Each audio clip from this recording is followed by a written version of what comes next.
What's up, guys? The Samsung Galaxy S23 Ultra is finally official, and it may be the least obvious upgrade in the history of Samsung flagship phones. That's to say that it looks almost identical to the Galaxy S22 Ultra, but it actually isn't. The most obvious difference is the color. The Galaxy S23 Ultra ships in three new colors: a green, lavender, and cream joined the phantom black of old. So what's new? Inside the Galaxy S23 Ultra ticks a custom-tuned Snapdragon 8 Gen 2 mobile platform for Galaxy. Samsung went with Qualcomm's latest SoC for its entire Galaxy S23 lineup, and you won't get an Exynos-powered S23 in any market this time.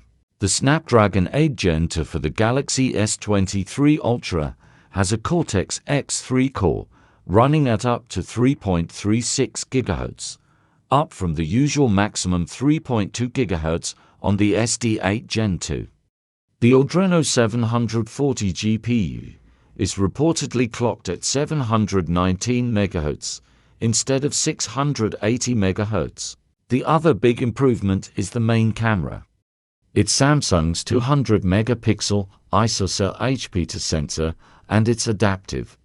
It can combine 16 pixels into one for a 12 megapixel final resolution with 2.4 micrometers individually sized pixels. Or it can combine its pixels 4 to -1 and give you a 50 megapixel shot with more detail to work with. Starting with the Galaxy S23 series, Samsung is moving its Expert RAW app as a mode inside the native camera app and giving you the option to shoot raw images with the benefits of multi-frame processing, higher levels of detail, HDR, and better noise reduction at up to 50 megapixel.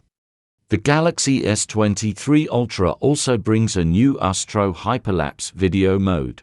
The new main camera has improved video stabilization over the old 108 megapixels main camera thanks to adaptive DIS, which analyzes and subdivides movements and recognizes lighting conditions. And the new sensors to X wider OIS angle are compensating for around 3 compared to the 1.5 of the S22 Ultra. There's a new front-facing camera, which is shared with the Galaxy S23 series, a 12 megapixel f/2 unit with autofocus. The other three cameras on the back of the Galaxy S23 Ultra are largely the same as those on the Galaxy S22 Ultra. There's a 10 megapixel 10x f/4.9 periscope camera, a 10 megapixel 3x f/2.4 shorter telephoto unit, and a 1.2 MP f/2 ultra-wide camera with autofocus. The screen is another thing that's largely untouched from the previous Ultra, but it was already a masterpiece. The panel is a 6.8-inch dynamic AMOLED to X of 1440 by 3088 px resolution and 1750 nits of brightness. The display can adaptively refresh from 1 Hz to 120 Hz.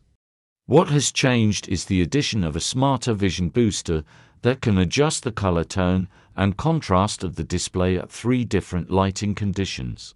The other meaningful upgrade has to do with protection.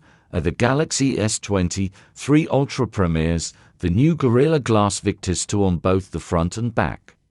The other key spec that is carried over from the Galaxy S22 Ultra is the battery.